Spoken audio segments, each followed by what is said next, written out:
Happy Wednesday, everybody. I hope you had a great weekend and a good start to the week. As you hopefully recall, the Monday market update was delayed due to the Rosh Hashanah holiday. Today is September 28th, 2022, and this is your Wednesday market update. We're going to recap last week and hit the past 2 days, and then we'll preview what's left of this week. Last Monday, stocks started lower as rates continued to go higher and housing news was still negative. The dollar pulled back later in the day, and the market's positioned for Tuesday and Wednesday's Fed meetings. The stocks actually turned positive, and the S&P, Dow, and NASDAQ all ended up for the day. Spoiler alert, that was a good day. All up just about 0.75% for the day. Tuesday brought a quick reversal to those gains as the hot German PPI report, along with a 100 basis point hike by the Swedes. Atlanta Fed GDP estimate for Q3 was also revised downward to 0.3% from 2.6% where it was the beginning of the month. Was there really that much change in the data? Stagflation fears are back. S&P down 1.13%, Dow down 1%, and the NASDAQ also down just under 1%.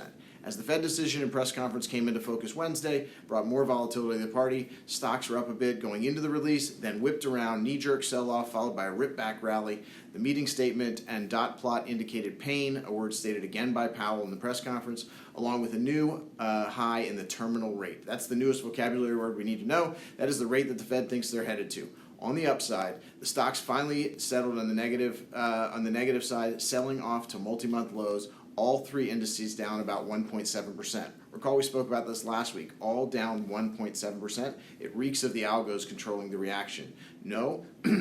No matter how down is down, and Powell has described, as Powell has described, pain is pain. Stocks extended the losses from Wednesday on Thursday as the 2-year Treasury pushed further into the 4% range. The 10-year yield also rallied. Stocks set new lows as the European markets closed, then churned sideways for the rest of the day. The Dow was down about 1/3 of 1%, S&P down just under 1%, and the NASDAQ down about 1.25%.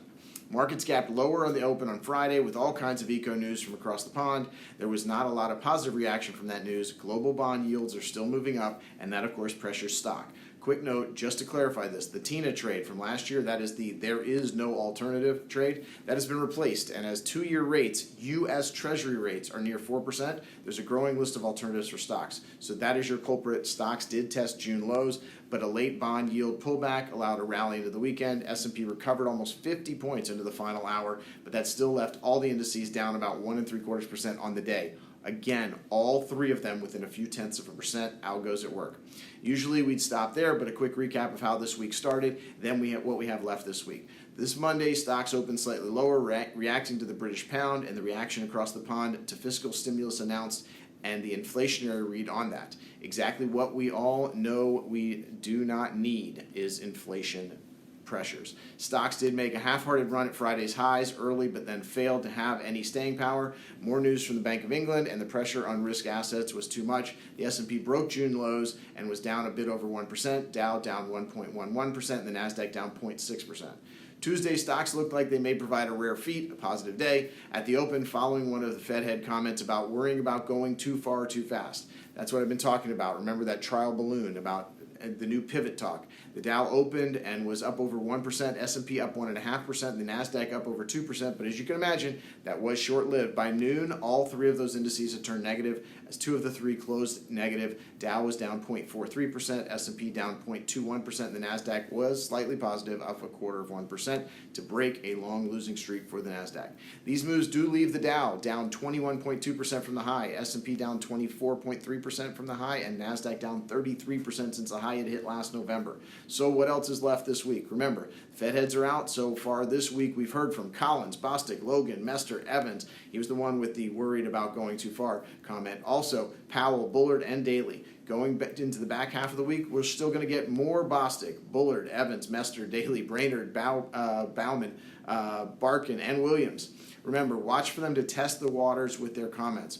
Remaining eco data for the week is relatively light. Q2 GDP for the third time, no revision expected. Old news, high frequency and actually closely watched jobless claims are out tomorrow. And then Friday's the big one. Powell even referenced this last week, the core PCE price index. This is one of those things that they watch to help gauge inflation.